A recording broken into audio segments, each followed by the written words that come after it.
When gang leader Nolan Cross loses everything in one brutal night, his pride, his home, and his secrets, he falls into the arms of a mysterious pastry chef with blood on his hands.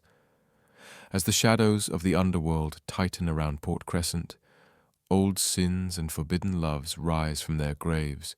Between bullets, betrayal, and a taste of cinnamon and sin, Nolan must choose power or freedom, love or survival. Part 1. Rain soaked the alley and erased the city. Neon bled into puddles. Sirens hummed far away. Nolan Cross stood alone with a useless briefcase and a heavier chest. He had carried charts and neat arrows and promises. He had offered a clean path to peace. He had offered himself too, though he would not admit that to anyone. The answer had been a single cold word, and a backhand that stung deeper than bone. Pride cracked like glass. Breath hitched. He tried to swallow it, and failed. Tears came without warning. They ran hot on cold skin and tasted of rust. He leaned against brick and slid down until wet concrete met his palms. The city exhaled steam around him. He thought of the slides he had built. He thought of Warren King and the lessons on leverage, patience, image. He thought of how all of it had turned to noise in one heartbeat. The rain pressed harder. His lungs tightened. A small, stupid wish rose up. He wanted to disappear. Footsteps entered the alley. The shape moved with steady balance, like someone counting beats. The shape stopped close. Nolan's chest climbed and fell too fast. The gun in his hand felt like a lie. The rain made his fingers numb. The shape did not move back. The space closed to something intimate and reckless. Heat slipped into cold. The alley became a blur of breath, skin, and the sharp taste of fear. The night swallowed words and replaced them with weight and motion. It felt like drowning and rescue at once. It felt like punishment and mercy. It felt like falling. He woke to a smell of sugar and citrus. The room held the soft order of a careful life. Jars on open shelves, a stack of mixing bowls, a coat hung on a chair. He did not know how he had crossed the hours. His body knew. His mind did not. Shame flared, then cooled into caution. He dressed with hands that shook. He left with a note of hunger he did not trust. Morning broke with a pale strip of light over Port Crescent. The harbour cranes looked like iron skeletons against a washed sky. Nolan followed the scent of butter and cinnamon to Margaret's. He stepped to the counter and froze. The man behind the case was the shape from last night. He folded parchment with steady hands. He wore a name tag. Adrian Hale. The world clicked in a way that made the floor feel thin. Nolan's throat closed. He saw Wednesday afternoons at 3. He saw easy smiles he had never read. He felt a quiet bruising awe at his own blindness. His phone buzzed in his pocket. Images arrived one after another. Smashed windows on the west, district line, shards like ice on tile, blood in ribbons across a counter and a sink. This was the 3rd time in a month. It was no longer random heat. It was a plan. The bitterness in his mouth turned metallic. He left without pastry and moved through streets that smelled of bleach, fryer oil, and anger. Men he paid stood in front of broken doors and tried to look useful. Fear clung to them like smoke. By noon the news got worse. The old apartment went up in a plume that made the sky black. Water arced from ladder trucks and hammered the past into sludge. Nolan kept his face still. Ash stuck to his lashes. The place had belonged to Warren. It had kept the good ghosts and the bad ones too. He stepped inside after the fire cooled and knew at once that hands had been here first. Drawers left just off-center. A picture frame with a clean rectangle where dust should have been. A rug dragged and pushed back. The burn was not the act. It was the cover. A sound rose from above. Light feet at first, then a run. More than one person. The old staircase groaned. Nolan reached for his waist and found nothing. The car held the gun. The belt held no knife. A laugh scraped his chest. He moved anyway. The hall sharpened into a tunnel. He felt eyes on his back as he pulled open the front door. The air outside hit his face like a slap. The car roared to life with a stranger at the wheel. The stranger was not a stranger. Adrian's profile cut clean against the light. The tires screamed. The blocks snapped past in slices. Nolan tried to speak and could not. The speed pushed him flat into the seat. Streetlights jumped and vanished. Sirens flared again, then fell away. His stomach rolled. He opened the door at a red light and vomited into rain. The bile burned and his eyes watered. A steady hand on his back made the world tilt again, but that hand was also a fact. Adrian knew too much. Adrian had followed. Adrian had saved him, or moved him, or both. The chase ended where it had begun, the black, wet curb near the old building. The air smelled like smoke and sugar at once. Nolan knew he was a mark on a board he did not control. He also knew he was not ready to leave the board. The city asked for a choice. He offered none. He stood under a weak morning and counted breath. By late afternoon he was back at Margaret's. The bell over the door chimed. The cases held neat rows of doughnuts glazed like lacquered moons. The pastry bags were stacked by height. The world of flour and time moved with a calm faith in small things. Nolan wanted that faith and could not borrow it. He wanted answers more. He stepped toward the kitchen, and the world snapped. The back room erupted with bodies.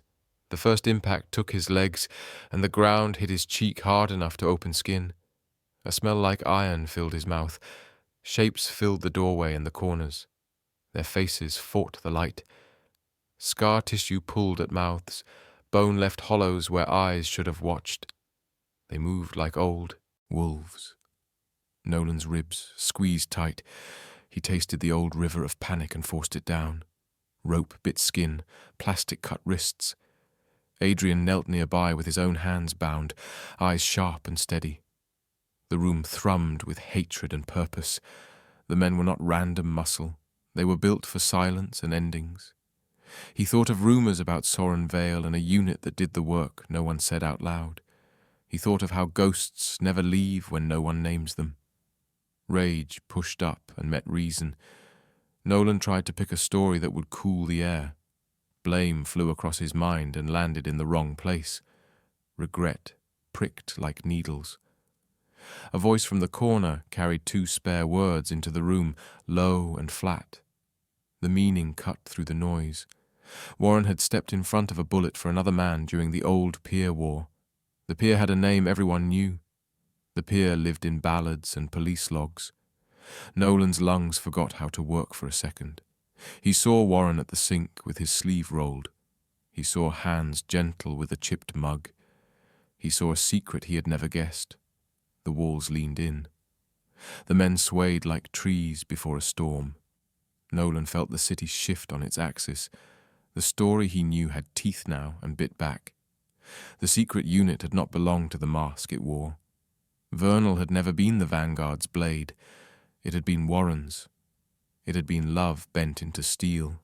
It had been loyalty pressed until it warped into something that fed on itself. Shame rose like a tide and met anger. Nolan had been left with a shell and a target painted on it. The money had moved long ago. The power had been bones and costume. He had held an empty house and called it a home.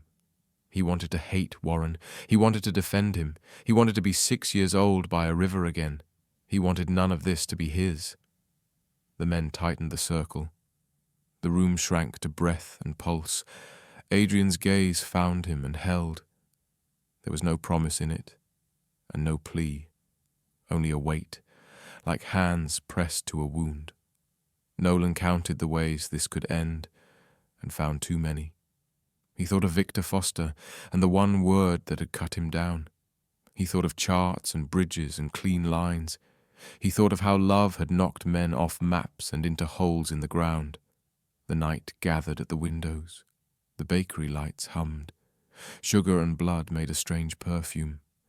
Nolan's heart tried to climb out of his chest and failed. In that crush of dread, a final piece slid into place. The unit in the stories had not been wild by birth. It had been trained, moulded, sharpened. It had lost its maker. It had lost its creed. It had come back to look for a center and found only an heir who was a decoy. He felt the truth settle into him like a blade into cloth. He understood why the West District had cracked. He understood the fire. He understood the steps on the stairs and the speed on the freeway and the hand on his back. He understood the terror that ate at Adrian and the patience that hid it. He understood nothing about how to live with any of it. The room cooled by a degree. The men shifted like a pack waiting for a sign. The rain returned and threaded lines down the window glass. The harbour wind found a gap and whistled. Nolan stared at the floor and saw the pattern of old tile chipped in the shape of a crescent. The city had been named for this. The city had always been a curve that turned back on itself. A breath near his ear moved the air. A confession loosened the knot the smallest amount. The deadly unit had never worn the colours it claimed. It had worn Warren's shadow. That was the key in the lock. The pack answered with a sound that lived between grief and rage. The floor seemed to tilt. Light flickered. Heat rose. The world narrowed to the space of a heartbeat. Everything that mattered had been pulled into this night. A fall from pride. A brief shelter in heat. A morning that cut. A fire that erased. A chase that carved fear into muscle. A room that held knives without steel. The shape of love under blood. The shape of loyalty under ash. The shape of a truth that would not let go. The city took a breath. The story paused above a drop. The next move waited in the dark. Part 2. The city woke under grey light and the smell of burned metal. Nolan sat in his car motionless, the dash still wet from last night's storm. He had not slept. The silence felt like a weight pressing against his ribs. Beside him, a small black memory card rested in his palm. He had taken it from Adrian's car while pretending to steady his breath. It was a small act of betrayal, but it felt necessary. He told himself this was survival. Curiosity was only a side effect. He slid the card into the reader and waited.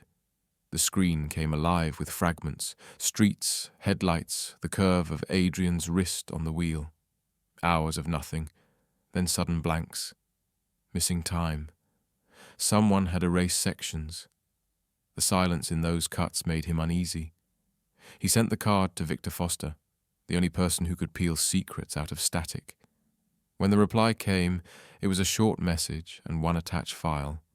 Nolan played it through the car speakers. The sound cracked with static. Then a voice, soft, tired, familiar even through distortion.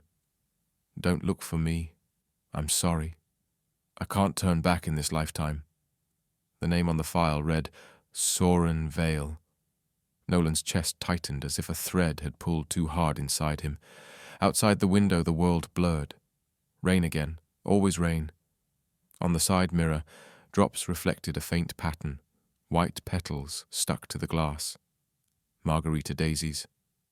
He had seen them before, by Warren's grave around the edge of Adrian's shop, pressed between pages of a ledger Warren once kept. The pattern whispered of connection, a circle he had missed. He drove to the cemetery before he could change his mind. Adrian followed in silence. The place was empty, only wet grass and the thin hum of insects. Warren's tombstone leaned slightly, weathered, but clean. Nolan noticed another patch of earth nearby, slightly raised, recently disturbed. The white flowers bloomed there too, faint and sickly. They dug until the soil turned cold and heavy. The air thickened. Then the shovel hit wood. The lid was simple, hand-built. When they opened it, a smell of damp earth and decay rose like breath from another world. Inside lay Soren Vale, bones pale against the dark. His arms curved protectively around a small urn, its metal dulled but intact. A faint engraving caught the light. Warren King. The The truth settled in slowly, like cold water seeping through cloth. Warren and Soren had not been enemies, not rivals. They had been bound in something deeper, something forbidden and hidden. The stories of betrayal, of control, had been a mask. The real link was love, twisted by duty, buried under violence. Nolan stepped back. The ground tilted beneath his feet. The rain mixed with dirt on his hands until both were the same grey. Adrian stood beside the grave, still as stone. His eyes told the rest. He knew. He had always known. Warren had created VERNAL to clean the filth no one else would touch. Soren had built it for him, shaping men who could erase problems, silence witnesses, shift power without trace. The Vanguard crew had been a name for the streets. VERNAL was the shadow under it. When Warren died, the order broke. The soldiers were left leaderless, lost between loyalty and madness. They had turned into beasts, driven by a ghost they could not bury. To them, Nolan was the last piece of Warren left alive. The target, the air, the unfinished order. The wind rose, thunder rolled somewhere above. Nolan looked at the open grave and saw the past like a wound. All his power, all his fear, had been borrowed from men already dead. For years he had worn their sins like armor, believing it made him strong. Now it only felt like rust. Night fell before they could cover the grave again. The sky opened and poured. In the distance, headlights appeared through the rain. Figures moved toward them, silent and sure, the remains of VERNAL. Their faces half hidden by masks, by scars, by exhaustion. They circled the open pit, weapons lowered but eyes burning. Nolan's heart pounded. Every instinct told him to run. Adrian stepped forward instead. He moved with calm, rain sliding off his coat. He was not their enemy. He was one of them once. The forgotten brother Soren had erased to keep safe. The silence between them was an old language.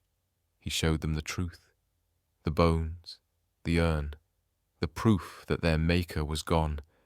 His voice, quiet and even, broke the fever in their eyes. Some dropped to their knees. Some wept soundlessly. The storm drowned their cries.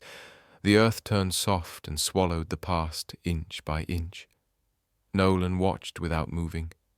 Something inside him began to loosen, slow and painful, like a knot pulled apart. The night no longer screamed. It only breathed. By dawn. The grave was closed again. The men who had hunted him stood around it in silence. Their weapons lay in the mud. One by one they walked into the rain and vanished. No threats, no vows, only quiet release. VERNAL was finished. The beasts were gone. What remained was the echo of everything they had done in the name of love and loyalty. Nolan stood there long after the others left. His shoes sank in the wet soil. His thoughts drifted to Warren, his mentor, his savior, his betrayer in silence. He wondered if Warren had planned this ending, or if it had simply been fate catching up. The horizon lightened. Adrian sat by the old tree, soaked through, watching the mist roll over the graves. There was no victory in his face, only fatigue, a sadness too deep for words. He had given up the last tie to his brother. He had chosen peace over vengeance. Nolan walked to him and stopped a few steps away. The rain eased to a thin drizzle. The cemetery smelled of wet stone and grass. The air was raw but alive. He wanted to speak, to thank him, to ask what came next. The words stayed in his throat. He understood now why Adrian had followed him, why he had saved him, why he had lied. It was not strategy. It was debt, guilt, maybe even love in its strangest form. Every person who had touched Warren's life had been marked by him. Even after death, he held them all together like threads in a net they could not escape. Nolan looked at his hands, still streaked with dirt. He thought of the years spent fighting for a crown made of ash. He thought of the men he had lost, the homes burned, the faces turned away in fear. Everything had been for ghosts. A faint sun broke through the clouds, gold on the wet marble. For a second the world seemed new, not clean, but possible. He turned toward the gate, toward the city waiting below. The air carried the scent of sugar, faint but real. Somewhere, a bakery opened its doors to morning. The first trays of donuts were cooling on the counter. The rain stopped completely. The ground glistened. The grave behind them lay quiet, grass already bending to cover the soil. Beneath it, two sets of remains rested together, Warren and Soren, the beginning and the end of all this ruin.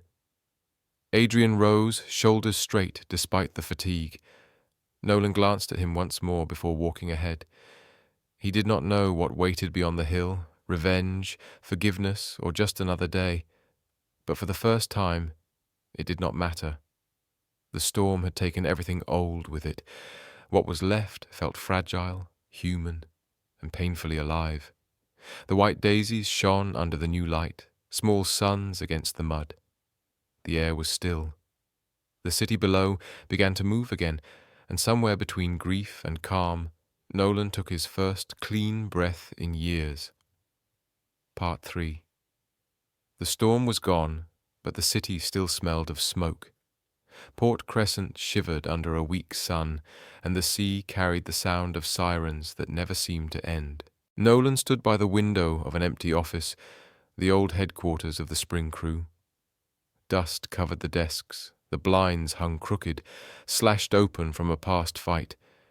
He felt nothing for this place anymore, not anger, not pride, only fatigue that lived in his bones. He had spent years believing this room meant power. Now he knew it was only a shell. The name Spring had been written on contracts, not hearts.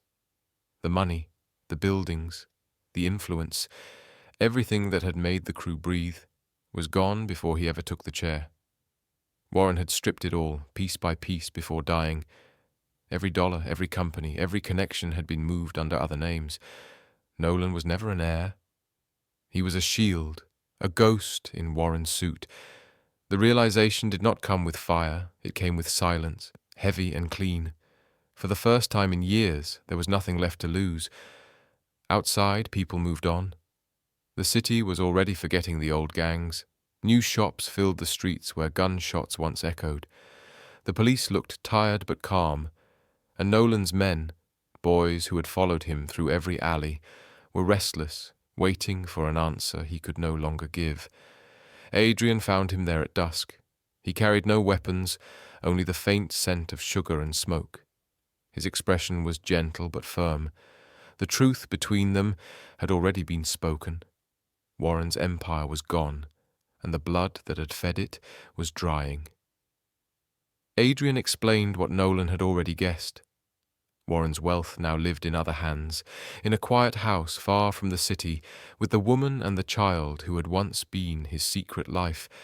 Nolan had been given nothing but debts and enemies, a hollow crown meant to draw all the bullets that might have found the true heirs.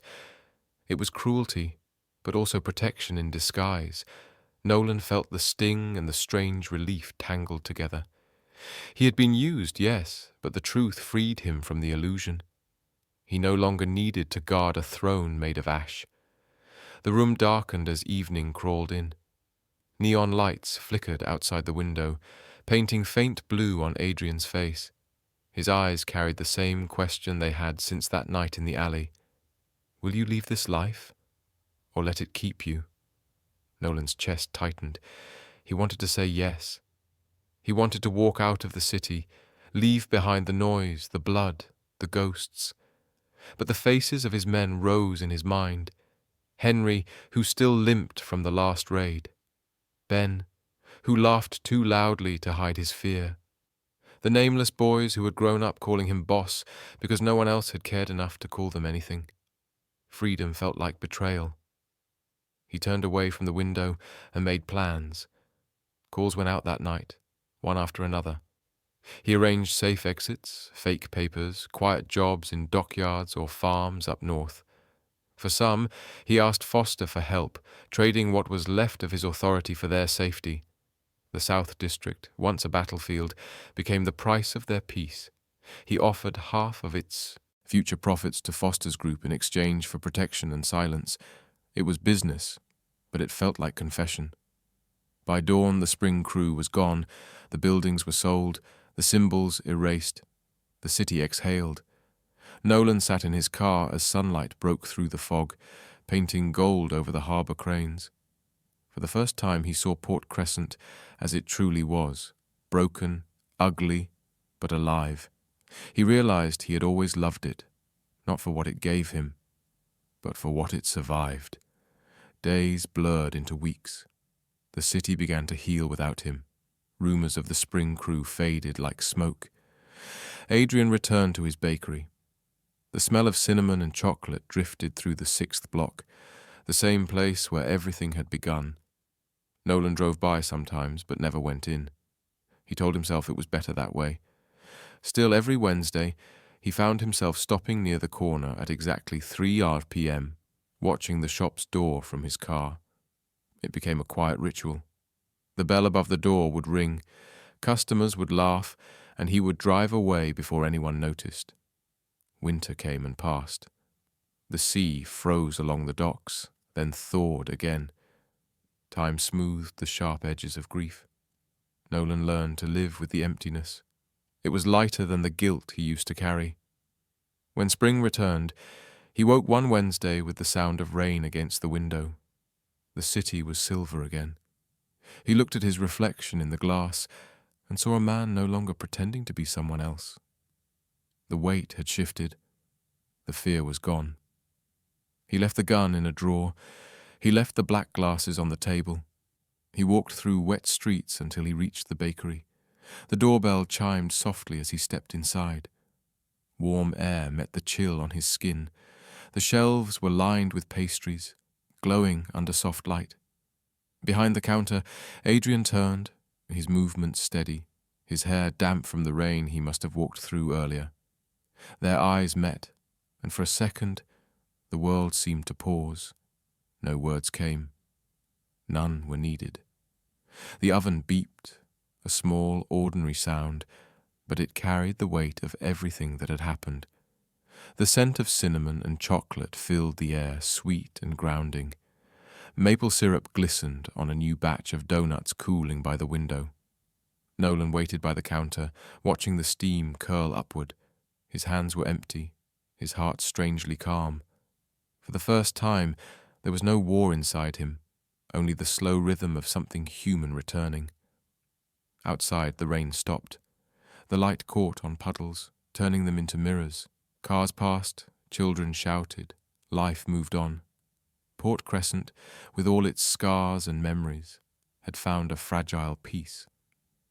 Nolan breathed in the scent of sugar and rain, and a faint smile touched his face.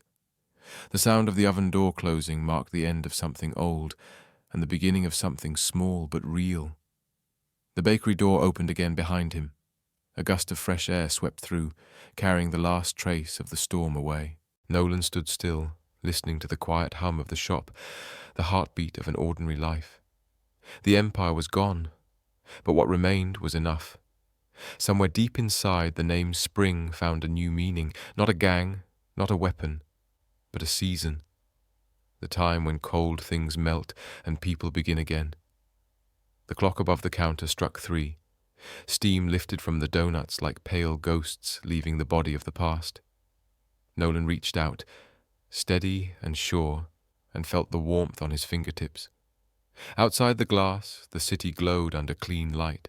The rain had stopped, and for once nothing burned.